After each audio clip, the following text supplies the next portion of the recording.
बढ़िया सा सिचुएशन है, जवाब देना उसका। एक रस्सी है, बीच में एक ब्लॉक है, यहाँ से फिर और एक रस्सी है, ठीक है। ध्यान से सुनना मैं क्या कहता हूँ।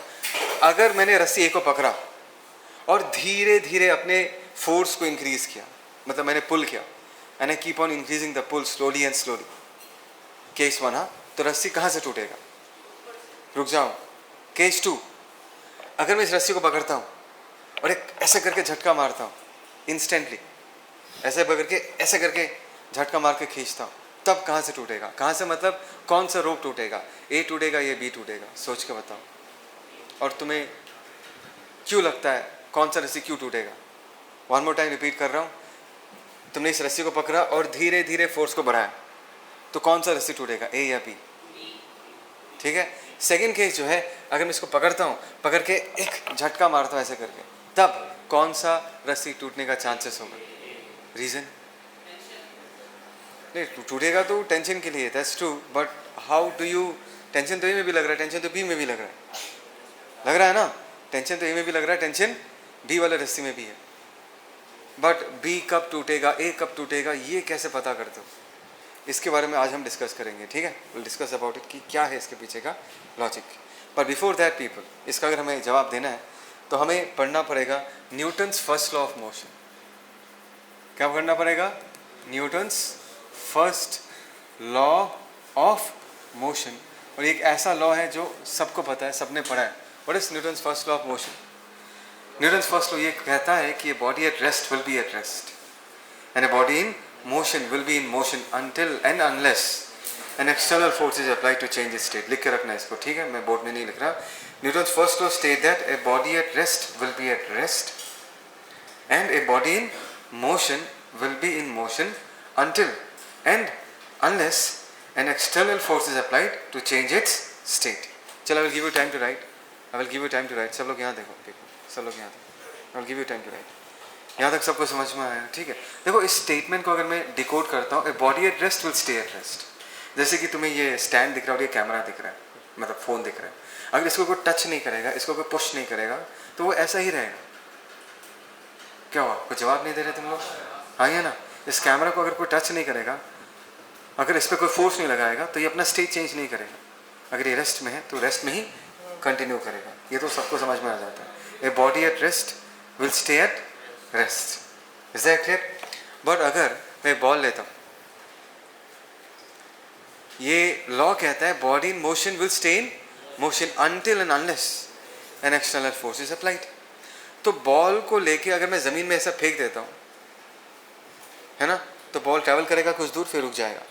तो ये body in motion will stay in motion, इसको एक्सेप्ट करना थोड़ा मुश्किल होता है, लेकिन अगर तुम अच्छे से समझोगे तो मैं इसका भी फील आएगा कि अगर कोई बॉडी मूव कर रहा है और इसके ऊपर अगर बाहर से कोई बाहरी फोर्स नहीं लगता, एक्सटर्नल फोर्स नहीं लगता, वो अपना स्टेट चेंज नहीं करेगा। तो बॉल को जो तुमने फेंका, इसको तो चलते रहना चाहिए, रुक क्यों जाता है? क्योंकि उस पर एक बाहरी फोर्स लगता है, एक्सटर्नल फोर्स लगता है, और इन दिस केस वो फोर्स क्या है? Friction. That is the reason वो रुक जाता है। बट इमेजिन करो, प्रैक्टिकली तो दिखाना पॉसिबल नहीं है, कि अगर फ्रिक्शन नहीं होता, अगर फ्रिक्शन नहीं होता, तुमने बॉल को फेंका होता, तो बॉल क्या करता? मूव करते रहता। हाँ या ना? अगर तुम लोगों ने मूवीज़ देखा है, स्पेस वाले मूवीज़, जहाँ पर एस्ट्रोनॉट्स स्पेस में जाते हैं, कभी कभी कोई एस्ट्रॉयड आके हिट करता है उनके स्पेस क्राफ्ट को, और एस्ट्रोनॉट स्पेस में, वो मूवी देखा था नहीं देखा था, मतलब एक एस्ट्रोनॉट बाहर जाता है, एक स्पेसशिप में कुछ प्रॉब्लम होता है, ठीक करने उसको, तो ठीक करते रहता है, तभी जाके एस्ट्रॉयड का एक पत्थर आके उसको हिट करता है या साइड में हिट करता है, और वो कोलिशन के कारण वो दूर चला आता है मतलब चला जाता है, और नॉन स्टॉप ट्रैवल करते रहता है, वो उसको और ढूंढ के नहीं मिलता वो लोग। बात समझ में आ रहा है? तो ये क्या कैसा केस है कि अगर वो एक बार मूव करना चालू करेगा तो वो रुकेगा नहीं। समझ में आया? Until and unless an external forces applied. एक बहुत ही बढ़िया मूवी था इस पर, कि ऐसे एक एस्ट्रोनॉट खो जाता है, फिर से वो उनका जो स्पेस क्राफ्ट उसको लेने जाता है, मैं नाम भूल गया, बहुत दिनों पहले देखा था, एकदम बहुत इंटेंस मूवी था, बहुत मज़ा आया था। मतलब खो गया था स्पेस में, फिर भी कनेक्ट कर पा रहे थे, तो वैसे ऑर्बिट में घूम रहा था, फिर स्पेस क्राफ्ट भी आता उसको लेने के लिए, फिर वो लोग कैलकुलेशंस करते कितने स्पीड से जाना पड़ेगा ताकि वो रस्सी फेंकेगा, कितना पास से जाना पड़ेगा ताकि वो रस्सी पकड़ पाए और अंदर आ पाए। ये मूवी था जहाँ पर उसने एक प्लैनेट को कोलोनाइज़ किया था। कोलोनाइज का क्या हुआ? चलने दो। चलेगा। कोलोनाइज का डेफिनेशन क्या था कि उसने फर्स्ट टाइम उस प्लैनेट में क्या क्या बोलते हैं, खाना उगाया था, मतलब वेजिटेबल्स उगाया था। और अकॉर्डिंग टू रूल्स जो फर्स्ट टाइम कल्टीवेट करता है किसी प्लैनेट को, तो वो कहा जाता है कि उसने कोलोनाइज कर दिया उस प्लैनेट को। अगर मुझे नाम याद आएगा उस मूवी का मैं दिखाऊंगा। Coming back to the point में क्या कह रहा था कि body in motion will be in motion until and unless an external force is applied. बात समझ में आया। और एक तीसरा पॉइंट भी है जिसको लेकर हम ज़्यादा डिस्कस नहीं करते, 10 में भी ज़्यादा डिस्कस नहीं किया, वो है कि एक बॉडी जिस डायरेक्शन में ट्रैवल करता है उसी डायरेक्शन में अपना मोशन क्या करेगा, कंटिन्यू करेगा। अभी इसका एक्सपीरियंस तुमने सबने किया है। सोचो तुम गाड़ी में बैठे हो, ठीक है, गाड़ी में बैठे हो आराम से, पीछे वाले सीट में बैठे हो, मस्त एसी का हवा खा रहे हो, और गाड़ी सोचो बहुत स्पीड से ट्रैवल कर रहा है और सडनली गाड़ी ने क्या किया, ऐसा टर्न ले लिया, लेफ्ट टर्न ले लिया। तो तुम लोग भी गाड़ी के साथ टर्न कर जाते हो क्या? सोचो अकेले बैठे हो तुम सीट में, दोनों तरफ सीट खाली है और गाड़ी ऐसा टर्न करता है, और सोचो तुमने एक बहुत ही स्लीपरी पैंट पहना है, तो क्या होगा, क्या होगा? तुम किधर जाओगे? गाड़ी अगर इधर टर्न करेगा तुम दरवाजे की तरफ जाओगे ही नहीं जाओगे, करोगे नहीं करोगे उस तरफ? ऐसा करेगा तो तुम दरवाजे के साथ जाके क्या हो जाएगा, चिपक जाओगे। चिपकोगे नहीं चिपकोगे? कितने लोगों ने एक्सपीरियंस किया है? चिपक जाते हैं ना हम लोग जब हिली एरियाज में जब गाड़ी चलाते हैं, बहुत वो जो ड्राइवर लोग बहुत स्पीड से गाड़ी चलाते हैं ना, एक बार इधर टिल्ट हो गए, एक बार इधर टिल्ट हो जाओ। क्यों? क्योंकि तुम्हारे बॉडी के पास जो इनिशियल डायरेक्शन है उसी डायरेक्शन में तुम्हारा बॉडी क्या करेगा, अपना मोशन कंटिन्यू करने का टेंडेंसी शो करेगा। तो इवन तो गाड़ी ने अपना डायरेक्शन चेंज कर लिया, लेकिन तुम्हारे बॉडी को टाइम लगेगा अपना डायरेक्शन चेंज करने के लिए, इसलिए तुम लोग जाके एक दरवाजे के साथ चिपक जाते हो। क्यों? क्योंकि तुम अपना डायरेक्शन क्या करना चाहोगे, कंटिन्यू करना चाहोगे। क्या तुम्हें ये बात समझ में आ रहा है? तो ये जो सारे कहानियाँ हैं ना, this is all based on the concept of Newton's first law. कभी कभी अपने घर पे पुराना कारपेट को साफ़ किया है, कारपेट या बेडशीट को साफ़ किया है, कैसे करते हो? और is the best way of cleaning it. सोचो बहुत धूल है तो क्या करोगे? उसको हम लोग नॉर्मली धूप में सुखाते हैं, मतलब टांग देते हैं रस्सी में, फिर जब कुछ देर बाद जब सूख जाता है, मतलब धूप में रहने के बाद क्या करते हैं, एक डंडा लेके जाते हैं, जाते नहीं जाते, फिर इसको खूब मारते हैं, मारते ही नहीं मारते, तो हमें दिखता है कि धूल निकल के आता है। क्यों? क्यों धूल निकल के आता है? डिड यू एवर थिंक कि धूल क्यों निकल के आता है?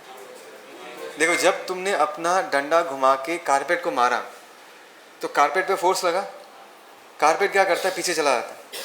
लेकिन कारपेट में जो लगा हुआ डास्ट पार्टिकल्स है वो पहले रेस्ट में था, ये लोग रेस्ट में ही रहना चाहेगा, तो डास्ट पार्टिकल्स रह जाता है और कारपेट किधर चला जाता है, पीछे। इससे सेपरेशन हो जाता है दोनों के बीच, इससे वो डस्ट पार्टिकल्स नीचे आ जाते हैं। समझे या नहीं समझे? जब तुमने इसको हिट किया, यस वो भी ऐसा ही है, जब तुमने इसको हिट किया कारपेट क्या करता है, कारपेट पीछे चला जाता है जहाँ पर तुमने हिट किया, और उस जगह का जो डास्ट पार्टिकल्स है वो वहीं पर ही सस्पेंड हो जाता है और वो निकल के चला जाता है। किया कभी ऐसा? कभी वो बच्चे लोग तो करते हुए एक्सपेरिमेंट, ग्लास लेते हैं, उसमें कार्डबोर्ड रखते हैं, उसके ऊपर एक कॉइन रखते हैं, कभी नहीं किया? इमेजिन करो, ग्लास मतलब एक ऐसा कार्डबोर्ड है, नीचे क्या है, ग्लास, यहाँ पर क्या रखते हैं, कॉइन। या तुम लोगों ने यूट्यूब के रील्स में भी देखा होगा कभी कभी कि ये कोई शेफ़ आता है, एक टेबल होता है, टेबल में टेबल क्लॉथ होता है, इसमें बहुत सारा खाना होता है। अच्छा, इतना लंबा टेबल तो नहीं होता है टेबल क्लॉथ, थोड़ा छोटा टेबल क्लॉथ बनाता है ना? तुमने देखा कि टेबल क्लॉथ को वो लोग ऐसे करके फटाक करके खींचते हैं, टेबल क्लॉथ निकल के आ जाता है, लेकिन खाने का प्लेट, बॉटल, जो भी सामान है वो टेबल पे ही रह जाता है। ये क्या है? This is also a illustration of inertia of rest. कि तुमने खींचा किसको, टेबल क्लॉथ को खींचा है, एक्सटर्नल फोर्स किस में लगाया, टेबल क्लॉथ में लगाया, तो वो क्लॉथ निकल के आ जाता है। लेकिन बॉटल, प्लेट्स, खाना का वेसल, ये लोग तो रेस्ट में थे, तो ये लोग अपना स्टेट क्या करते हैं, कंटिन्यू करते हैं, रेस्ट में ही रह जाते हैं, और नीचे से वो कपड़ा क्या करता है, निकल के आ जाता है। बात समझ में आ रहा? ये वाला कौन सा एग्जाम्पल था? यहाँ पर तुम अगर इस कार्डबोर्ड को पकड़ के, ये कॉइन है पीपल, क्या है ये कॉइन, कार्डबोर्ड को पकड़ के खड़ाक करके खींचोगे तो कॉइन टंग करके नीचे गिर जाएगा ग्लास में। कितने लोगों ने ये किया एक्सपेरिमेंट? किसी ने नहीं किया? क्या मतलब बचपन में कुछ ट्राई नहीं किया ये सब चीज़? कभी नहीं पढ़ा भी नहीं इसके बारे में? तो ऐसे करके ना कार्डबोर्ड को अगर झटके में निकाल दोगे ना, अभी ट्राई करना, चलो अभी भी देर नहीं हुआ, छोटे ही हो तुम लोग, तो कॉइन कहाँ पर गिरेगा? कमान पीपल, कॉइन कहाँ गिरेगा? पार्टिसिपेट करो, ग्लास में ही गिरेगा। क्यों ग्लास में गिरेगा? तुमने किसका स्टेज चेंज कराया? तुमने खींच के किसका स्टेज चेंज कराया? कार्डबोर्ड का। बिकॉज तुमने एक्सटर्नल फोर्स किसका लगाया? एक्सटर्नल फोर्स लगाया कार्डबोर्ड में, right? And what will happen to the coin? Coin तो अपने जगह पर ही है। Is that clear people? समझ में आ रहा है? तो कार्डबोर्ड निकल के चला जाता है और कॉइन नीचे कर जाता है। इनर्शिया ऑफ मोशन का एग्जाम्पल क्या होगा? सबने एक्सपीरियंस किया होगा कि सोचो तुम लोग बस में खड़े हुए हो, तुमको सीट नहीं मिला है और तुम खड़े हुए हो, सडनली बस ब्रेक मारता है तो तुम्हारा बॉडी आगे जाता है नहीं जाता? क्यों? क्योंकि देखो एक्सटर्नल फोर्स कहाँ पर लगता है? तुम्हारा पैर बस के फ्लोर के साथ कांटेक्ट में। तो अगर बस ब्रेक मारेगा उसके साथ साथ तुम्हारा पैर भी क्या करेगा? रुकेगा। लेकिन ब्रेक मारने के पहले पूरा बस ट्रैवल कर रहा था। बस के अंदर जितने सारे पैसेंजर्स थे, जितने सारे लोग थे, ये लोग भी ट्रैवल कर रहे थे, तुम्हारा बॉडी भी ट्रैवल कर रहा था। ब्रेक मारने के साथ साथ तुम्हारा पैर क्या हो जाता है? रेस्ट में आ जाता है। क्यों? क्योंकि वो बस के फ्लोर के साथ कांटेक्ट में, फ्रिक्शन लगता है तो पैर रेस्ट में आ जाता है। लेकिन तुम्हारा अपर बॉडी क्या होता है? अभी भी मोशन में रहता है। तो वो किधर झुक जाता है? आगे झुक जाता है। कुछ तो बोलो जनता, है ना? ये किसका एग्जाम्पल है? Inertia of motion. कभी कभी शॉवल समझ में आता है? शॉवल, शॉवल, शॉवल से किसी को काम करते हुए देखा है? तुमने कभी यूज़ किया है शॉवल? तो सोचो मुझे सैंड फेंकना है, तो हम लोग क्या करते हैं? शॉवल लेते हैं, ऐसे सैंड को लेते हैं। एक अगर कोई मतलब बहुत ही मजा हुआ वर्कर है तो ऐसे लेके फिर ऐसे करके हाथ को रोक देगा, शॉवल को रोक देगा और सैंड निकल के गिर जाएगा यहाँ। ऐसे करके नहीं गिराते वो लोग सैंड को, ऐसे उठाते और ऐसे जर्क मारते हैं और सैंड निकल के चला जाता है। नहीं आया समझ में? क्यों ऐसा क्यों होता है? तुमने शॉवल को रोक दिया, लेकिन अच्छा रोकने के पहले शॉवल को क्या करना पड़ेगा? मूव करना पड़ेगा। जब तुम उसको मूव करोगे उसके अंदर का जो सैंड है वो भी मूव कर रहा है। लेकिन अगर तुमने शॉवल को रोक दिया तो सैंड के पास तो अभी भी मोशन आ चुका है, तो अपना इनर्शिया ऑफ मोशन के कारण वो क्या करेगा? आगे जाके गिरेगा। बात समझ में? एग्जाम्पल से what? Inertia of motion. Inertia of direction, for example तुम्हारा गाड़ी का चक्का मड में फंस गया। कहाँ फंस गया? मड, बहुत ही कीचड़ है और तुमने एक्सीलरेटर दबाया तो उससे कीचड़ निकलता हुआ देखा कभी?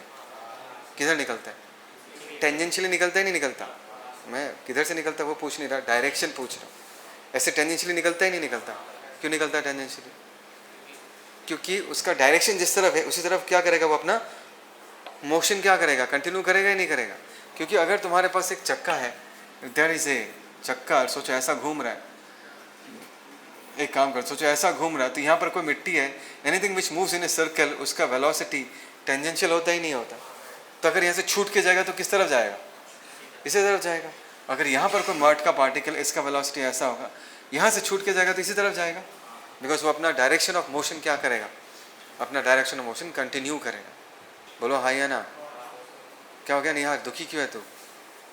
समझ में आ रहा है मैं क्या बोल रहा हूँ? Is that clear? कोई दिक्कत, कोई प्रॉब्लम? कभी चाकू धार करते हुए देखा है? कितने लोगों ने चाकू धार करते? जो लोग आते हैं ना हाथ में एक साइकिल लेके, छोटा सा साइकिल में बैठते, फिर पैडल मारते, वो चीज़ गोल घूमता है, जब चाकू लगाओगे उसमें से स्पार्क्स निकलता है। स्पार्क्स कैसे निकलता है? गोल गोल स्पार्क्स निकलता है क्या? नहीं, कैसे निकलता है? टेंजेंशियली निकलता है नहीं निकलता? क्यों? क्यों? स्पार्क जो है वो तो स्मॉल स्मॉल मेटल के पार्टिकल्स है ना जो कि ट्रैवल कर रहे हैं। टेंजेंशियली क्यों ट्रैवल करते हैं? बिकॉज उन पे फोर्स किस तरफ लगता है? वो घूमता हुआ चीज़ फोर्स लगाता है ना चाकू पे। जवाब दो ना जनता। अगर ये मेरा पैडल है और तुमने यहाँ पर अगर चाकू लगा के रखा है, सोचो, और सोचो अगर ये ऐसा घूम रहा है तो स्पार्क्स ऐसा निकलेगा नहीं निकलेगा? क्यों? क्योंकि देखो ये पॉइंट का वेलोसिटी ऐसा है या नहीं है, तो यहाँ से जो मेटल का पीस निकल के जाएगा वो किस तरफ जाएगा? इस तरफ जाएगा, along the tangent to the circle। ये फिर से किसका एग्जाम्पल हो गया? This is an example of inertia what? Direction.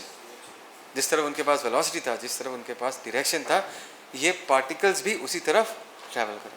बस यही है। अच्छा, मेन पॉइंट तो बहुत बताया नहीं मैंने तुम्हें। अच्छा, ये बताने के पहले और एक चीज़ बताना है।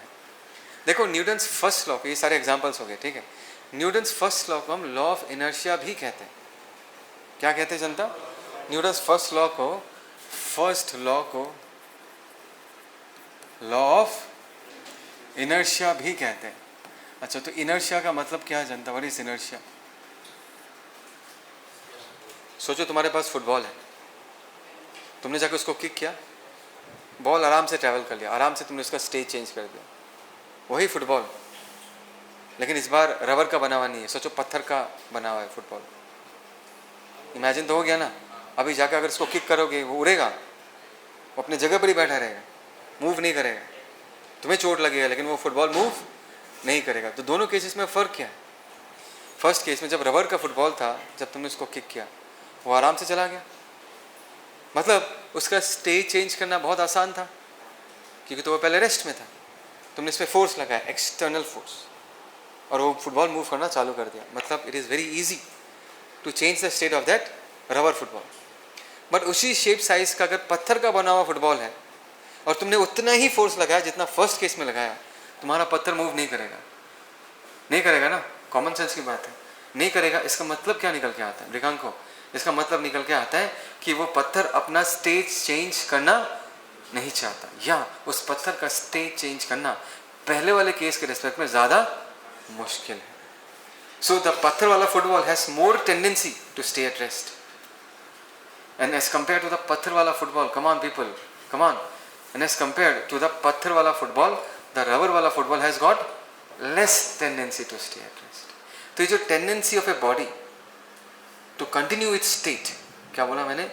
एक बॉडी का जो इच्छा होता है, इच्छा टू कंटिन्यू इट्स स्टेट, उसी इच्छा को हम क्या बोलते हैं? इनर्शिया। जितना ज़्यादा इच्छा उतना ज़्यादा इनर्शिया, जितना ज़्यादा वो रेस्ट में रहना चाहेगा उसका इनर्शिया उतना ही ज़्यादा होगा। जैसे कि पत्थर वाले फुटबॉल का इनर्शिया रबर वाले फुटबॉल से ज़्यादा है। ये तो मैंने रेस्ट का कहा, मोशन का भी हो सकता है। सोचो नीलोत्तम, उसको मैंने रोड के बीच में खड़ा कर दिया और वहाँ से विश्वराज साइकिल चला के आ रहा है। कितने स्पीड से आ रहा है? धीरे से, हल्के से आ रहा है। सोचो 1 मीटर पर सेकेंड से धीरे धीरे साइकिल चला के आ रहा है ना? तो अभी Vishwaraj along with the cycle is an object which is in motion. हाँ या ना? जवाब दो जनता। तो अगर Vishwaraj along with the cycle is an object which is in motion, अगर मैंने नीलोत्तम को कहा कि रोको उसको, तो आएगा, वो आराम से रोक देगा, रोक देगा ना अगर धीरे धीरे आ रहा है तो।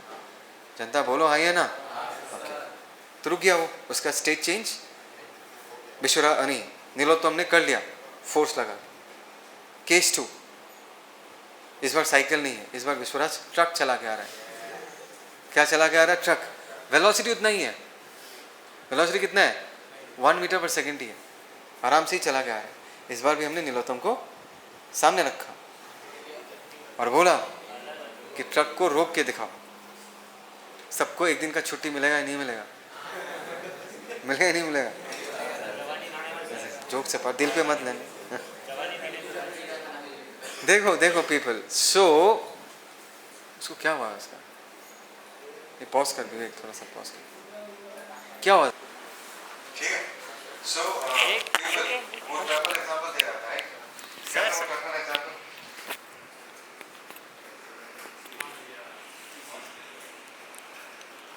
तू रोक नहीं पाएगा बोला ना? अच्छा मैं भूल गया यार, वो ट्रक को तो रोक नहीं पाएगा ना। अच्छा क्यों नहीं पाएगा? बिकॉज ट्रक का, इन दैट केस हम क्या कहेंगे, ट्रक का इनर्शिया ज़्यादा है as compare to the cycle. देखो ट्रक को रोकना ज़्यादा मुश्किल है, इसका मतलब ये है कि ट्रक को चलते रहना ज़्यादा पसंद है as compare to the cycle. हाँ ये ना, साइकिल जल्दी से रुक जाता है, लेकिन ट्रक को रोकने के लिए तुम्हें ज़्यादा एफर्ट देना पड़ेगा। इससे ये पता चलता है कि ट्रक का चलना उसे ज़्यादा पसंद है। तो ये जो इच्छा है ना, इसको हम क्या बोलते हैं? इनर्शिया। तो हम कहेंगे कि ट्रक का इनर्शिया साइकिल से क्या है? ज़्यादा। बात समझ में आया? तो अगर तुम सारे केसेस को एनालाइज करोगे तो तुम्हें सिर्फ एक ही रीज़न पता चलेगा कि ये इच्छा या टेंडेंसी किस पे डिपेंड कर रहा है। ट्रक का मास साइकिल से ज़्यादा है, पत्थर वाले फुटबॉल का मास रबर वाले फुटबॉल से क्या है? ज़्यादा है। तो अगर तुम अच्छे से सोचोगे तुम्हें ये पता चलेगा कि inertia directly proportional to mass ही होता है। जिसका मास ज़्यादा होगा उसका स्टेज चेंज करना उतना ही मुश्किल होगा। So higher the mass, bigger the mass, more will be the inertia. तो अगर तुम्हें कोई एग्जाम में पूछे इनर्शिया क्या होता है, तुम बोलोगे inertia is the tendency of a body to continue its state of rest और मोशन। कोई पूछे how will you measure inertia, the measurement of inertia is mass. Higher the mass, more will be the inertia. सबको आया समझ में? कोई दिक्कत? चलो लिख लेते हैं इसको, चलो लिखो इसको, पॉज कर दो। सबसे पहला वाला पॉइंट देखो, अभी एक मोमेंटम, एक वर्ड आएगा, इसको समझना बहुत इंपॉर्टेंट है, एग्जाम्पल से समझते हैं। सोचो मेरे पास एक डंडा है, ठीक है, इसने पढ़ाई नहीं किया, तो ऐसे पनिशमेंट में इसको मारना चाहता हूँ, तो डंडे से अगर इसको मैं मारूंगा, इस पर फोर्स लगेगा, लगेगा ही नहीं लगेगा, इस पर चोट लगेगा, इस पर इम्पैक्ट आएगा, इसको पेन एक्सपीरियंस होगा। तो इस पर कितना चोट लगेगा कौन से पैरामीटर्स पे डिपेंड करेगा? बोलो तो, सोच के बताओ तो, कौन से फैक्टर्स पे डिपेंड करेगा? इस डंडे के बारे में बताओ, टॉक अबाउट इस डंडा, इस डंडा के कौन से पैरामीटर्स पे डिपेंड करेगा? दैट्स ट्रू, बट सबसे ऑब्वियस, तूने जो बोला वो सही है, लेकिन थोड़ी देर बाद बताऊंगा। सबसे ऑब्वियस चीज़ है कि इस डंडे को मैं कितना फास्ट मूव करा रहा हूँ। एग्री करोगे? धीरे से मूव कराऊंगा तो ज़्यादा फोर्स लगेगा नहीं, ज़्यादा चोट लगेगा नहीं, ज़्यादा इम्पैक्ट एक्सपीरियंस वो नहीं करेगा। लेकिन अगर बहुत तेज़ मूव कराऊंगा तो फोर्स ज़्यादा लगेगा। Correct people? तो ये डंडा कितना इम्पैक्ट क्रिएट कर सकता है उसके स्पीड पे डिपेंड करता है, उसके वेलोसिटी पे डिपेंड करता है। Higher the velocity, more will be the impact caused by this डंडा। और एक चीज़ पे डिपेंड करता है, सोचो स्पीड मैंने सेम रखा, लेकिन फर्स्ट केस में ये डंडा प्लास्टिक का बना हुआ है और सेकंड केस में ये डंडा आयरन मटेरियल से बना हुआ है, रॉड से बना हुआ है। सोचो, करेक्ट पीपल? तो दोनों केस में स्पीड मैंने क्या रखा? सेम। लेकिन अगर मैं प्लास्टिक वाले से हिट करूँ उस पर ज़्यादा चोट नहीं लगेगा, लेकिन आयरन वाले से अगर मैं हिट करूँ, आयरन रॉड से अगर मैं हिट करूँ तो इसको दिक्कत होगा ही नहीं होगा। Right people? तुझे बुरा तो नहीं लग रहा? तो देखो मैं क्या समझाना चाहता हूँ, मैं ये समझाना चाहता हूँ कि जो हम लोग मोमेंटम कहते रहते हैं, मोमेंटम एक्चुअली में फिजिकली में क्या रिप्रेजेंट करता है? मोमेंटम एक्चुअली फिजिकली ये बताता है कि किसी ऑब्जेक्ट के पास इम्पैक्ट करने का कितना कैपेसिटी है, और उस कैपेसिटी को अगर मापना है तुम किस से मापोगे? उसके मास से, उसके वेलोसिटी से। Higher the mass, more will be the impact that the object can cause. More the velocity, more will be the impact that the object can cause. समझ में आया? इसी इम्पैक्ट को हम कहते हैं मोमेंटम। और इस मोमेंटम को हम मेजर कैसे करते हैं people? Momentum is measured as,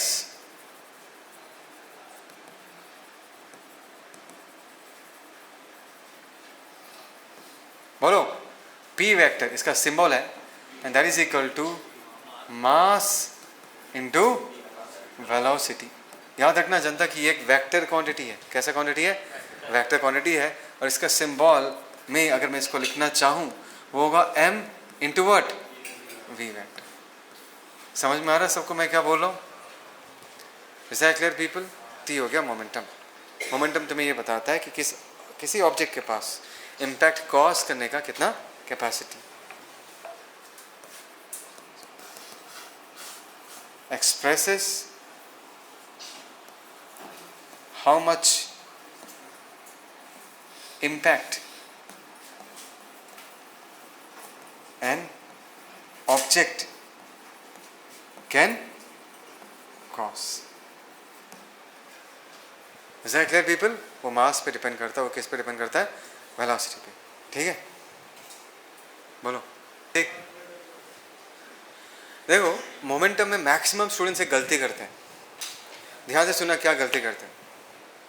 सोचो तुम्हारे पास एक ऐसा बॉल है, वो इधर u स्पीड से ट्रैवल कर रहा है। कितने स्पीड से? u, इसका मास हमने m दिया। ये टकरा के ये ऐसा ट्रैवल करता है, ट्रैवल करके इसके साथ टकराता है, टकरा के फिर रिटर्न आता है ऐसे करके।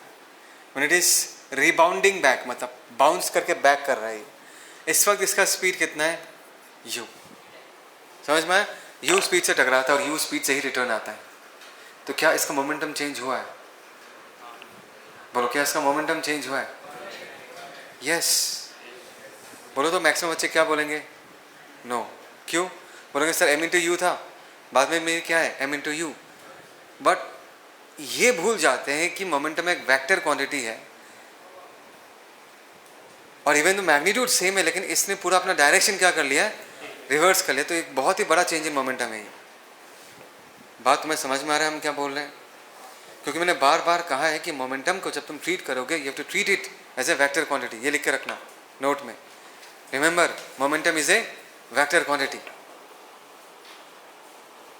Remember, momentum is a vector quantity. ये लिख के रखो।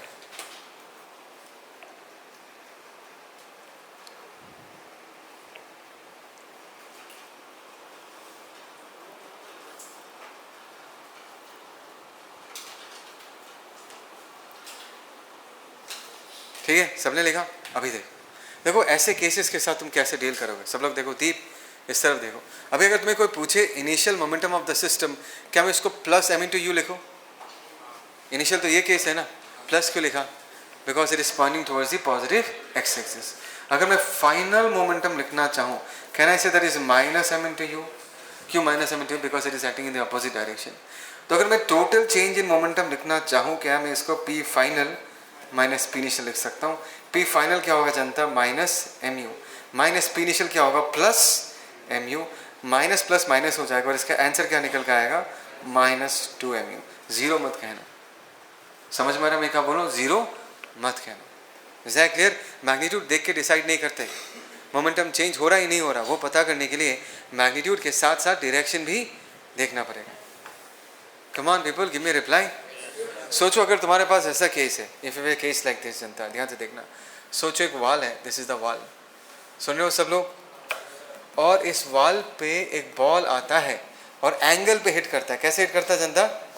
एंगल पे। सोचो ऐसा एक बॉल आया, ऐसा हिट किया, ऐसा हिट करके ऐसा आ गया, रिबाउंड किया ऐसे करके। ठीक है, मैं सिंपल केस लेता हूँ। ये हमारा बॉल है, एक मिनट, समझ रहे हो ना? ये आता है, ये कितने स्पीड से आता है जनता? लरस से इसके पास इस तरफ कितना स्पीड है? u स्पीड है ना? और जब ये वॉल के साथ टकराता है तो वॉल के साथ नॉर्मल डायरेक्शन में कितना एंगल बनाता है? थीटा। बहुत सिंपल केस ले रहा हूँ। जब वो रिबाउंड करके जा रहा है लरस से, तब भी थीटा ही है। ये हमारा बॉल है, दिस इज आवर बॉल। इसका वेलोसिटी अभी इस तरफ कितना है? ये अब भी क्या है? u ही है। क्या इसका मोमेंटम चेंज हुआ है? ऑब्वियसली चेंज हुआ है। सर मैग्नीट्यूड तो चेंज नहीं हुआ। मैग्नीट्यूड को देखोगे क्या? सिर्फ मैग्नीट्यूड को देखोगे क्या? मोमेंटम क्या बताया मैंने? वेक्टर क्वांटिटी है या नहीं है ना? तो थोड़ा सा रिजॉल्व करके चेक करते हैं, जहाँ पर तुम्हें एग्जैक्टली पता चलेगा कि कौन सा कंपोनेंट ऑफ मोमेंटम बदल चुका है। डाइजेस्ट कर पा रहे हो? अच्छा देखो, अगर ये थीटा है जनता, इसको अगर मैं दो कंपोनेंट में, जैसे कि इसका मोमेंटम मैं m इंटू यू लिख सकता हूँ। अगर ये थीटा है तो यहाँ पर एक कंपोनेंट आएगा, यहाँ पर एक कंपोनेंट आएगा। ये थीटा है तो ये भी थीटा है अकॉर्डिंग टू ऑल्टरनेट एंगल्स। जनता बोलो, तो ये mu कितना हो जाएगा जनता? This is mu cos theta, और ये वाला कितना हो जाएगा? This is mu sin theta. जनता जवाब दो हाँ या ना? सिमिलरली अगर ये u है, इसका मोमेंटम mu होगा, इसके कंपोनेंट इस तरफ आएगा और इसके कंपोनेंट इस तरफ आएगा। जनता जवाब दो। ये अगर थीटा तो ये थीटा होगा नहीं होगा? तो इस डायरेक्शन में कितना हो जाएगा? mu cos थीटा, और इस तरफ कितना होगा? mu sin theta. ध्यान से देखो कौन सा कंपोनेंट बदल चुका है? विच component has changed? The x component has change. Exactly, क्योंकि देखो ये जो mu cos थीटा है, ये अपना डायरेक्शन कंप्लीटली क्या कर चुका है? रिवर्स कर चुका है। But what about the y direction? Both in magnitude and direction क्या है? सेम है। बात समझ में आ रहा है पीपल? तो अगर चेंज इन मोमेंटम लिखना है तुम्हें, इन this case change in momentum people, अगर मैं यहाँ पर p इनिशियल लिखना चाहूँ, क्या लिखना चाहूँ? p initial, can I say that is mu cos theta i cap plus mu sin theta minus j cap. p final अगर मैं लिखना चाहूँ, देख रहे हो ना? क्या मैं इसको लिख सकता हूँ? mu cos theta minus i cap, और यहाँ पर mu sin theta minus j cap. है ना? चेंज इन मोमेंटम लिखना है जनता, ध्यान दो। चेंज इन मोमेंटम, क्या मैं इसको p final vector minus p initial vector, यहाँ पर वेक्टर साइन देना चाहिए, लिख सकते हैं। माइनस करेंगे तो क्या बचेगा बताओ? माइनस करेंगे तो क्या बचेगा? p final minus p initial, ये दोनों कैंसिल आउट हो जाएगा, और इन दोनों का माइनस करेंगे तो क्या बचेगा? Minus 2mu cos theta. यहाँ पर क्या जाएगा? i cap. या तुम ऐसे लिख सकते हो 2mu cos थीटा, डायरेक्शन किस तरफ होगा जनता? माइनस i कैप की तरफ हो। बोलो फील आ रहा है नहीं आ रहा? तो कभी मत भूलना कि मोमेंटम एक वेक्टर क्वांटिटी है, और जब तुम इसको ट्रीट करोगे तुमको इसका मैग्नीट्यूड भी देखना है, इसके डायरेक्शन को भी फुल इंपॉर्टेंस देना है, नहीं तो लग जाएंगे। है ना भाई साहब? बंद, इसको पॉज करेगा तो सो रहा है। देखो एक सिचुएशन दे रहा हूँ, ध्यान से सुनना और उसका जवाब देना। बहुत इंटरेस्टिंग सिचुएशन। सोचिए एक बिल्डिंग है, और बिल्डिंग का नीचे का जो फ्लोर है is completely cemented, hard floor है। ठीक है। सेकंड केस में same building, even though it is cemented, यहाँ पर सैंड रखा हुआ है. क्या रखा हुआ है? सैंड. समझ में आ रहा है? अभी सोचो अगर कुणाल यहाँ से कूद जाता है, क्यों कूदा है सबको पता है ना. अगर कूद जाता है,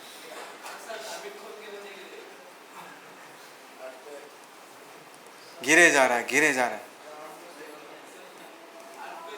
just before hitting the ground. Just before कैसे मरेगा? Just before hitting the ground, है ना. हमें पता है कि ये तो ऑब्वियसली फ्री फॉल कर रहा है. अगर फ्री फॉल कर रहा है तो just before hitting the ground उसका वेलोसिटी √2gh होगा ही नहीं होगा. ठीक है, उसको याद रखना है ऐसे. बट मैंने माना कि v है, वो कितना है? v. Just before hitting the ground इसका मोमेंटम कितना होगा जनता? Initial momentum. Can I say that is -mv, where v is equal to √2gh. हाँ या ना. समझना कि ये फ्लोर क्या है? कंप्लीटली सीमेंटेड हार्ड फ्लोर है.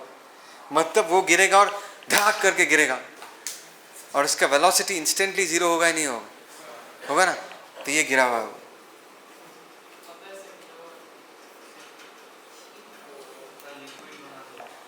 समझ में आ रहा है? उसका फाइनल मोमेंटम क्या हो गया जनता? जीरो. डर तो नहीं लग रहा तुम लोग? प्रैक्टिकल तेरा होने वाला कुछ दिन में, टेंशन मत ले. फाइनल मोमेंटम क्या हो गया? जीरो. ठीक है इस केस में, राइट. मैं बस इतना पूछ रहा हूँ कि इस पर्टिकुलर प्रोसेस में इस बंदे का मोमेंटम चेंज कितना है? What is the momentum change in this case? Del P final momentum minus initial momentum. बोलो जनता कुछ? mv. याद रखना ये सीमेंटेड फ्लोर है. सीमेंटेड फ्लोर का कॉन्सिक्वेंस क्या होगा? वो हिट करेगा और इंस्टेंटली उसका मोमेंटम क्या हो जाएगा? जीरो. बात समझ में आया? सेकेंड केस फिर से रिपीट करता है और एक बार, इस बार दूसरी वाली के लिए. समझ में आ रहा है मैं क्या बोल रहा हूँ? नहीं मरा नहीं है ये, हाथ पैर टूटा है, इतना भी बिल्डिंग नहीं है. सेकेंड टाइम फिर से हुआ उसके साथ, फिर से दुखी हो गया वो, फिर से कूदा. ये सब ऐसे समझाने के लिए बोल रहा हूँ, दिल पे मत लेना. ये गिर रहा है, गिर रहा है और गिरने के पहले just before hitting the ground इसका मोमेंटम फिर से क्या होगा? mv होगा. लेकिन इस बार कंस्ट्रक्शन चल रहा था बिल्डिंग में, तो नीचे ना सैंड रखा हुआ था. क्या रखा हुआ था? सैंड. ये सैंड है. समझ रहे हो पीपल? ये क्या रखा गया है? सैंड. और इस बार वो हार्ड वाले सीमेंटेड फ्लोर पे नहीं गिरता, वो किस पे गिरता है? सैंड पे गिरता है. समझ में? सैंड पे गिरेगा और सैंड पे अगर गिरेगा तो सैंड कुशन जैसा बिहेव करेगा नहीं करेगा, और उसके फॉल को कुशन करेगा. कुशन करते करते उसका मोमेंटम इवेंचुअली क्या होगा? फाइनली क्या होगा? रुकेगा ना वो फाइनली. तो फाइनली सोचो ये रुक गया, सैंड के अंदर घुस चुका है और वो रुक गया. इसका final momentum in this case हम लोग क्या लिख सकते हैं? जीरो. इस केस में भी लिख सकते हैं. सो इस केस में भी अगर हम total change in momentum check करते हैं, क्या चेक करते हैं? Total change in momentum. Final कितना होगा? जीरो. माइनस इनिशियल कितना होगा? Minus of mv. और क्या निकल के आएगा? mv, है ना. तो ये सबको दिख रहा है कि दोनों केस में इस बंदे का चेंज इन मोमेंटम क्या है? सेम. लेकिन हमें सबको पता है कि फर्स्ट केस में उस पर बहुत ज़्यादा फोर्स लगेगा, हॉस्पिटल में एडमिट होना पड़ेगा, हाथ पैर टूट जाएगा, है ना पीपल. लेकिन सेकंड केस में जब जाके वो सैंड पे गिरता है उसको लेकिन उतना चोट नहीं लगेगा. बात समझ में आ रहा है मैं क्या बोल रहा हूँ? देखा तो होगा जो लोग हाई जंप करते, ये करते, क्वेश्चन रखा हुआ होता है, फिर जंप करके फिर क्वेश्चन में जाके गिरते हैं, है ना. माई पॉइंट इज दोनों केस में अगर देखोगे चेंज इन मोमेंटम सेम है या नहीं है? फर्स्ट केस में भी चेंज इन मोमेंटम कितना? mv है. सेकेंड केस में भी चेंज इन मोमेंटम क्या है? mv है. बट हमारा कॉमन सेंस ये कह रहा है कि फर्स्ट केस में फोर्स ज़्यादा लगेगा इस आदमी पे और सेकेंड केस में फोर्स कम लगेगा. क्या तुम मुझे ये सोच के बता सकते हो इसके पीछे का क्या रीज़न है कि even though change in momentum दोनों केस में क्या है? सेम. चेंज इन मोमेंटम दोनों केस में क्या है? सेम. बट फर्स्ट केस में फोर्स ज़्यादा लग रहा है और सेकेंड केस में फोर्स कम लग रहा है. What is the possible reason?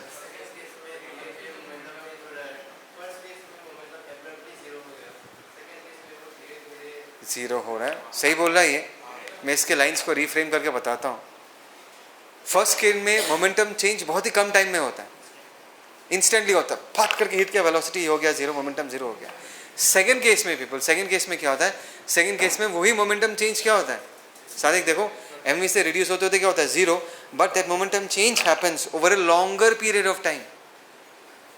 Over a same momentum change happens, but over a longer period of time. जनता समझ में आ रहा मैं क्या बोल रहा हूँ?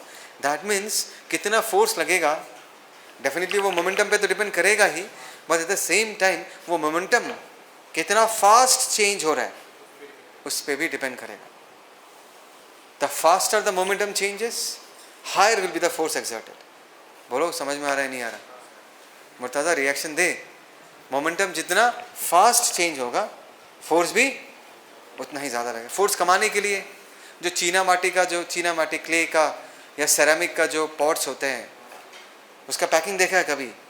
थर्मोकॉल में करते हैं वो लोग, ऊपर बबल रैपिंग करते. क्यों करते हैं? ताकि उस पर कभी फोर्स लगे, वो फोर्स का मैग्नीट्यूड क्या हो जाए, कम, ताकि वो जो थर्मोकॉल या जो वो बबल रैपिंग है उस मोमेंटम चेंज को क्या कर देगा. That momentum change will happen, but will happen over a longer period of time. तो फोर्स क्या लग जाएगा, कम.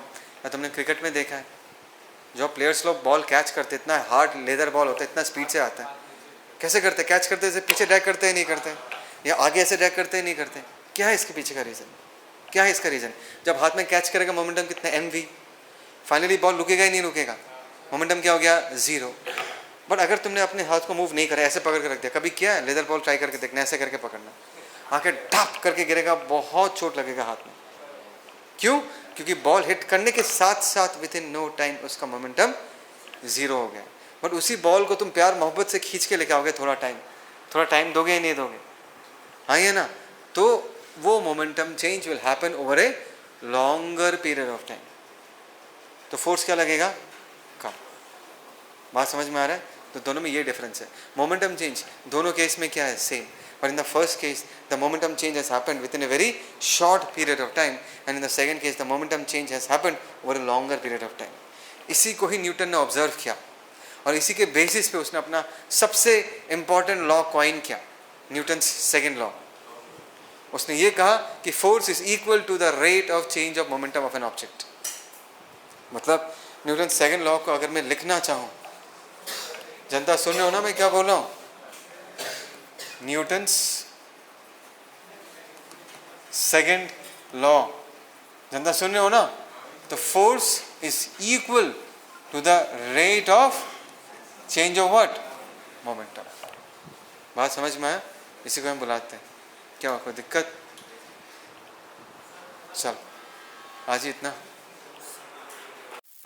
People, as we just discussed, हमने जस्ट नाउ देखा कि फोर्स जो है वो किस पे डिपेंड करता है, वो मोमेंटम चेंज पे तो डिपेंड करता ही है. एट द सेम टाइम वो मोमेंटम चेंज कितने टाइम में हुआ है, how fast that momentum change has taken place, उस पर भी डिपेंड करता है.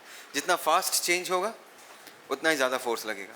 कल एग्जाम्पल डिस्कस किया था, थर्मोकॉल का रैपिंग क्यों देते हैं? ताकि मोमेंटम चेंज धीरे धीरे हो. हाँ या ना? जब लोग एथलीट्स लोग हाई जंप करते हैं तो लैंड कहाँ पर करते हैं, सैंड में करते हैं या कुशन बना के रखते हैं. क्यों? ताकि चोट कम लगे. कुशन क्या करेगा, उनके फॉल को क्या करेगा, सॉफ्ट बनाएगा, नहीं बनाएगा. सॉफ्ट बनाने का मतलब क्या है, उनका वेलोसिटी धीरे धीरे क्या होगा, जीरो होगा. राइट? तो इन सारी चीज़ों से हम ये कंक्लूड कर सकते हैं कि फोर्स जो होता है that is defined as rate of change of momentum. और ये जो रिलेशन है, this is the famous Newton's second law. इसी को हम क्या बुलाते हैं, न्यूटन्स सेकेंड लॉ. और एक इंटरेस्टिंग बात बताओ, हम लोग न्यूटन का 3 लॉ पढ़ते हैं, सुन रहे हो ना? बस 3 में से सबसे इंपॉर्टेंट लॉ सेकेंड लॉ ही है, बिकॉज पहला and third law is actually A consequence of second law. Sir आपने ये क्या बोल दिया? मैंने बोला कि सेकेंड लॉ से तुम फर्स्ट लॉ को भी डिराइव कर पाओगे और थर्ड लॉ को भी डिराइव कर पाओगे. तो रियल लॉ ऑफ न्यूटन अगर कोई पूछेगा तो वो क्या होगा, सेकेंड लॉ. कैसे, मैं बाद में बताऊंगा. ठीक, अभी बस ऐसे कहानी बता दिया. देखो अभी देखो यहाँ पर हम लोग नेक्स्ट स्टेप में force is equal to rate of change of momentum. अगर तुम लोगों में से किसी ने थोड़ा बहुत पढ़ाई किया है तो बोलोगे कि सर हमने तो सीखा था, पढ़ाई क्या ही नहीं किया तुम लोगों ने. ये तो नहीं था न्यूटन सेकेंड लॉ जब तुमने क्लास 9 में सीखा था. क्लास 9 में तुमने सीखा था F=ma, ये सीखा था. बट एक बात बताता हूँ, F=ma is not the parent law. Parent law ये है. F=ma एक स्पेशल केस है.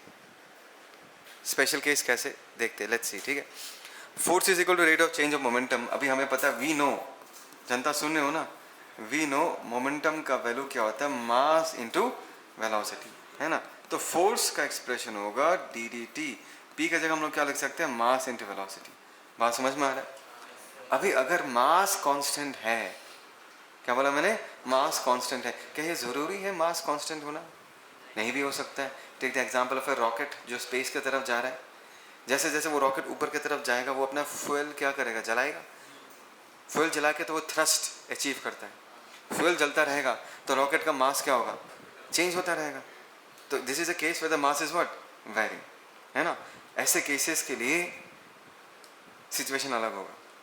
मैंने माना कि अगर मास कांस्टेंट है, ये मान के कर रहा हूँ, क्या कर रहा हूँ, अगर मास कांस्टेंट है, इफ, सुन लो ना सब लोग, मास इज कांस्टेंट, आया ना, तो क्या मैं एफ वेक्टर को लिख सकता हूँ, मास को बाहर रख दिया, this is what, D of, बोलो जनता, वी वेक्टर।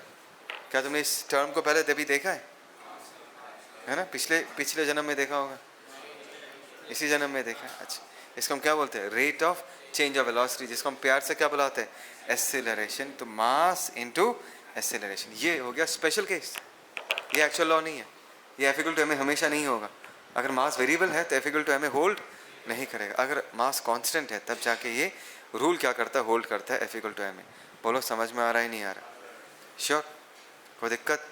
अच्छा, अभी इसी एक्सप्रेशन का हम कंपोनेंट फॉर्म में लिख सकते हैं, वो बस टाइम पास है, फिर भी देख के रखो। Newton's second law in component form, क्या बोला मैंने, इन कंपोनेंट फॉर्म, ध्यान से सुनना। Newton second law in component form.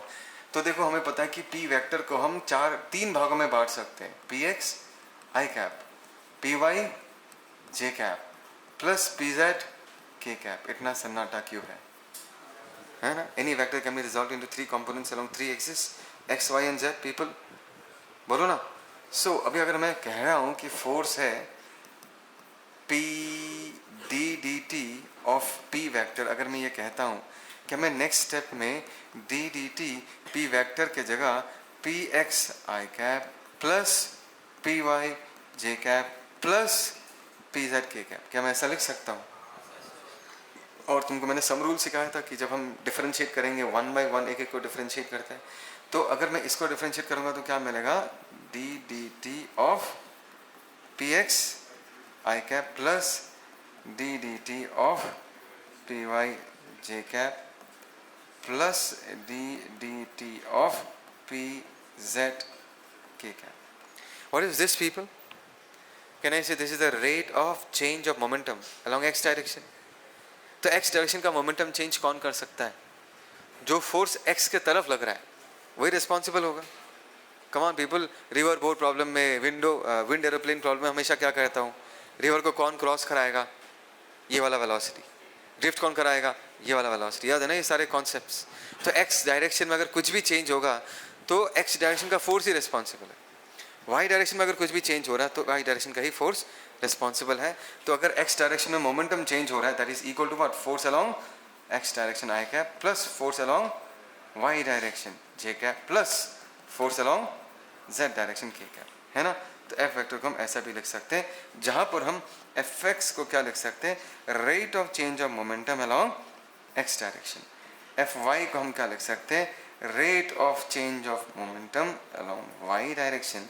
And fz को हम क्या लिख सकते हैं, rate of change of momentum along z direction. ये हमें ये एक चीज़ क्या बोलते हैं उसको, स्ट्रेस करता है कि अगर तुम्हें y और z की तरफ मोमेंटम चेंज नहीं दिख रहा, लेकिन x की तरफ मोमेंटम चेंज दिख रहा है, तो तुम्हें यह समझना है कि y और z की तरफ कोई फोर्स ही नहीं है। फोर्स नहीं है तो मोमेंटम चेंज, क्योंकि फोर्स ही मोमेंटम चेंज कराता है। तो अगर तुम्हें दिख रहा है कि y और z की तरफ कोई मोमेंटम चेंज नहीं, x की तरफ है, तो तुम्हें यह समझना चाहिए कि फोर्स अगर एग्जिस्ट कर रहा है तो किस तरफ एग्जिस्ट कर रहा है, only along x direction. There is no force along y and z direction because there is no change in momentum along y and z direction. Logic समझ में आ रहा है सबको? कोई दिक्कत, कोई प्रॉब्लम, बोलो, ठीक है। सो ये जो कहानी है, this is about Newton's second law. कोई दिक्कत? चलो, अभी जो सीखा है ना, उसको थोड़ा अप्लाई करते हैं, ठीक है, रेडी। देखो यहाँ पर बोला है player caught a cricket ball of mass 150 gram, ये तो सबने किया होगा। सोचो तुमने एक बॉल कैच किया है ना, बॉल का मास इन दिस केस कितना दिया हुआ है 150 gram, moving at a rate of 20 metre per second, मतलब यहाँ पर वेलोसिटी कितना दिया गया है 20 metre per second. If the catching process is completed in 0.1 second, मतलब ऐसे इमेजिन करो कि बॉल है जो कि नीचे आ रहा है विद कितना वेलोसिटी से 20 मीटर पर सेकेंड, और इसका मास का वैल्यू कितना होगा people, the mass in this case is equal to what 150 gram. सोचो, ठीक है, और तुमने हाथ से पकड़ा, और जब तुमने इसको पकड़ा तुमने अपने हाथों को क्या क्या ड्रैग किया, समझ में आया, तुमने अपने हाथ को क्या क्या ड्रैग किया, and the catching process is completed in A time period of how much, what is the time taken in this case 0.1 second. बहुत ही सिंपल क्वेश्चन है, पूछा गया है कि तुम्हारे बॉल ने तुम्हारे हाथों पे कितना फोर्स एक्सर्ट किया है ना कांग, तू जिंदा है ना तू, हाँ, बॉल ने हाथ पे कितना फोर्स एक्सर्ट किया, कैसे निकालेंगे, कितना फोर्स एक्सर्ट होता है वो हमेशा rate of change of momentum पे डिपेंड करता है, करता ही नहीं करता। बॉल का देखो, बॉल के पास मोमेंटम था, पहले था ना, बोलो ना जनता, फाइनली जब बॉल पे हाथ पे आ जाता है तो इवेंचुअली बॉल रुकेगा ही नहीं रुकेगा, तो फाइनल मोमेंटम उसका क्या होगा 0। सो यहाँ पर अगर मैं इनिशियल मोमेंटम लिखना चाहूँ, जनता सब लोग सुन रहे हो ना, अगर मैं इनिशियल मोमेंटम लिखना चाहूँ, so what is the initial momentum of the ball, mass of the ball मतलब क्या होगा 150 डिवाइडेड बाय व्हाट 1000 केजी में कन्वर्ट कर दिया, वेलोसिटी कितना होगा 20। क्या इसके साथ में एक माइनस साइन लगा दूँ, क्यों लगाया माइनस, मैंने सिखाया था, हमेशा एक ही रूल सिखाया है कि अगर कोई क्वांटिटी वेक्टर नीचे की तरफ पॉइंट करता है तो हम उसमें माइनस ही लगाएंगे, करेक्ट। तो ये कितना निकल के आएगा बताओ, 0 0 ये 0 ये 0, 5 2 जा 10, 5 3 जा 15, 2 2 चला गया तो क्या निकल के आ रहा है 3 kg metre per second with a minus sign. बोलो हाँ या ना, ये बॉल हाथों में गिरने के बाद इवेंचुअली रुकेगा ही नहीं रुकेगा, तो इसका फाइनल मोमेंटम हम लोग क्या लिख सकते हैं, बोलो 0। So what is the change in momentum in this case Janata, P final minus P initial, 0 minus -3, कितना आएगा 3 आएगा नहीं आएगा, कम ऑन पीपल, है ना। तो अगर ये चेंज इन मोमेंटम में अगर फोर्स चाहिए तो फोर्स क्या हो जाएगा dp by dt, instantaneous force बताता है। dp की जगह इस बार हम लोग क्या लिख सकते हैं डेल p, और dt की जगह हम लोग क्या लिख सकते हैं डेल t, बिकॉज यहाँ पर तुम्हें पीरियड ऑफ टाइम दिया गया है। मुर्तजा समझ में आ रहा है, टाइम पीरियड dt नहीं दिया गया है, टाइम पीरियड कितना दिया है 0.1 सेकेंड, और पीरियड देने से हम dt नहीं लिखते, क्या लिखते हैं डेल t, वही फॉर्मूला बस उसका बड़ा भाई लिखा हमने, dp की जगह डेल p और dt की जगह डेल t, कुछ तो बोलो। So what is change in momentum in this case 3, time कितना होगा जनता 0.1, और ध्यान देना जनता इसका साइन पॉजिटिव आया, साइन पॉजिटिव आने का मतलब है कि फोर्स किस तरफ लग रहा है, force is acting in the vertically upward direction, जो कि ऑब्वियस है, बिकॉज अगर तुम बॉल को कैच करोगे तो बॉल पे जो नॉर्मल लगेगा वो किधर लगेगा, ऊपर की तरफ लगेगा, come on people. So force का direction and change in momentum का डायरेक्शन हमेशा क्या होगा सेम, हमेशा याद रखना। लेफ्ट हैंड साइड में भी वेक्टर है और राइट हैंड साइड में भी क्या है वेक्टर है या नहीं है, तो दोनों इक्वल है तो दोनों का डायरेक्शन क्या होगा सेम।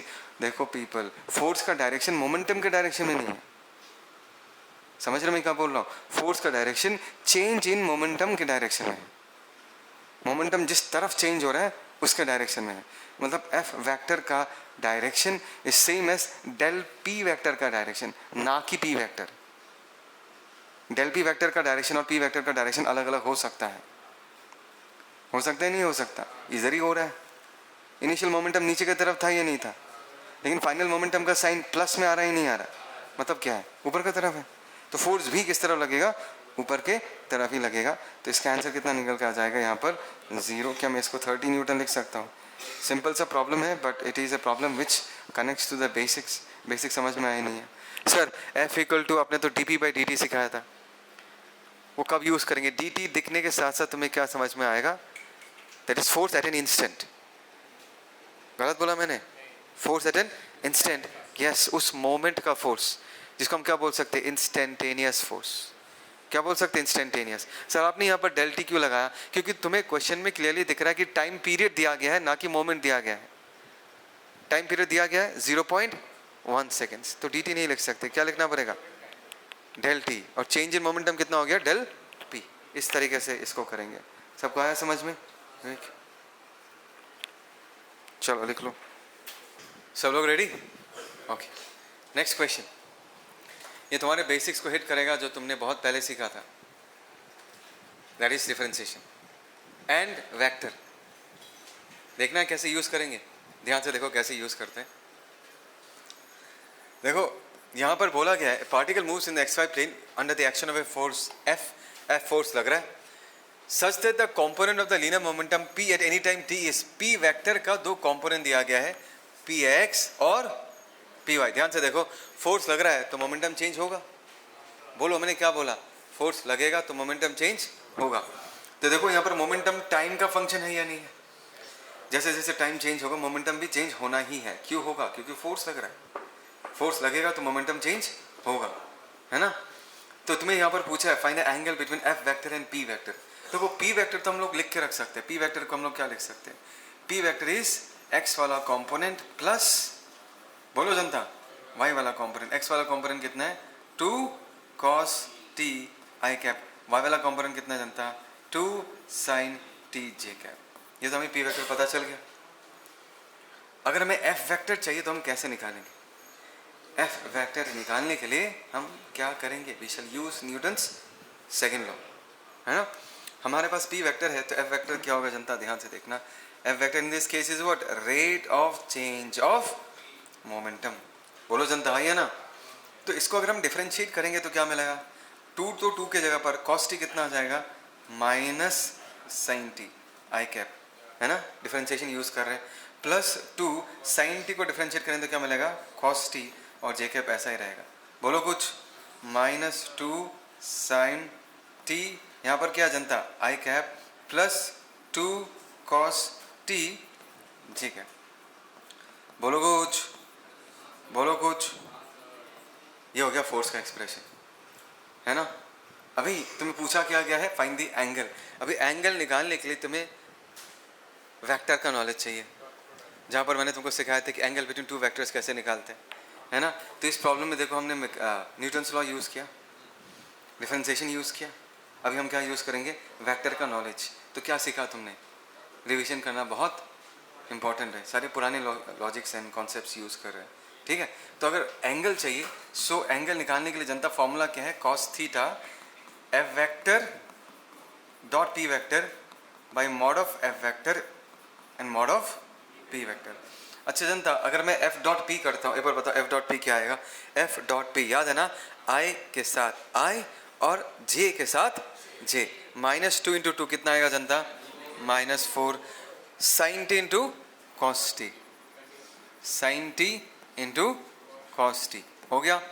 उसके बाद j के साथ j, देखो प्लस प्लस मतलब प्लस 2 2 जा 4 प्लस 4 और यहाँ पर क्या आएगा cos t into sine t, cos t into sine t। नीचे हम लोग क्या लिख सकते हैं f इंटू p, ये जीरो है या नहीं है, दोनों तो कैंसिल आउट हो जाएगा। तो cos थीटा का वैल्यू क्या निकल के आया 0, और कितने एंगल पे 0 निकलता है cos, बोलो 90। समझ में आया। So force and momentum are at 90 degree to each other. बोलो समझ में आया नहीं है। तो ये वाला इस तरीके से करेंगे, लिख लो इसको।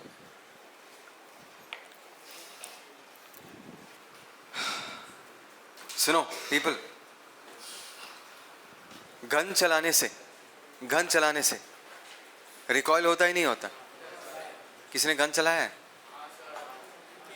मेला वाला गन का बात नहीं कर रहा, असली वाला गन का बात कर रहा। गन चलाया तूने, हाँ गेम में चलाया।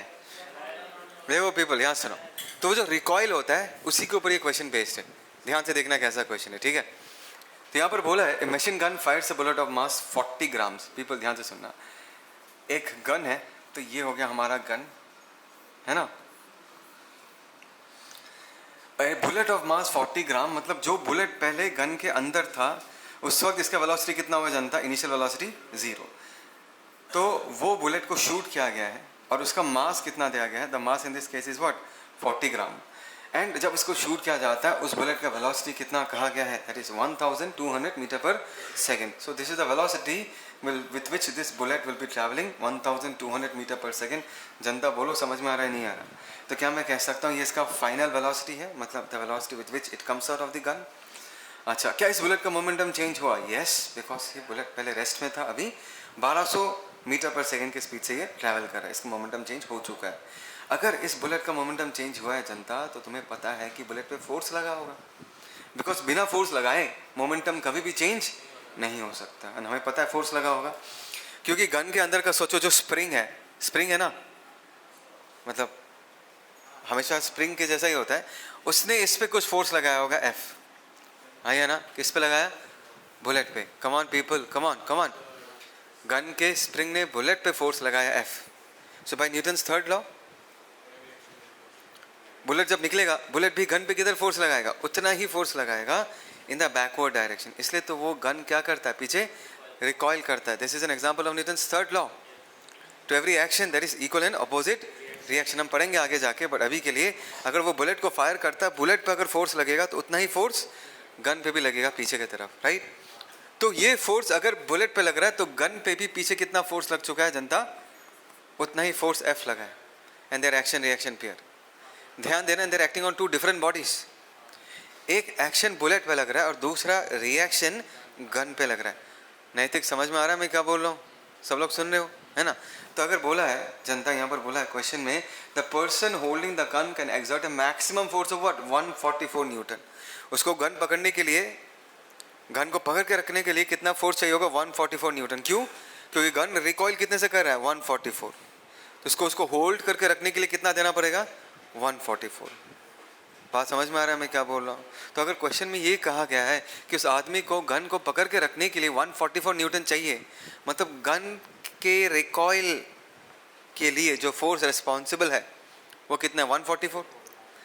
तो गन के रिकॉइल के लिए जो फोर्स रिस्पॉन्सिबल है वो अगर एक्शन है, वही फोर्स बुलेट पे भी लग रहा है। तो अगर गन के रिकॉइल के लिए 144 न्यूटन रिस्पॉन्सिबल है, तो 144 न्यूटन निकलते हुए बुलेट पे भी लग रहा है, हाँ या ना? सो पीपल, क्या मैं लिख सकता हूँ फोर्स ऑन द बुलेट्स, क्या मैं उसको 144 न्यूटन कह सकता हूँ? बोलो पीपल। अच्छा, फोर्स ऑन द बुलेट्स 144, ठीक है, ये समझ में आता है और हमें पता है कि ये फोर्स मोमेंटम चेंज कर रहा है। So what is the momentum change of one bullet? बोलो बोलो, momentum change of one bullet. एक बुलेट का मोमेंटम चेंज कितना होगा जानता है? एक बुलेट का मास कितना दिया हुआ जानता है? यहाँ पर 40 ग्राम। 40 डिवाइडेड बाय हमने क्या कर दिया? 1000 kg में कन्वर्ट करने के लिए, ठीक है, फाइनल वेलोसिटी माइनस इनिशियल, हाँ ये ना, कितना निकल के आएगा?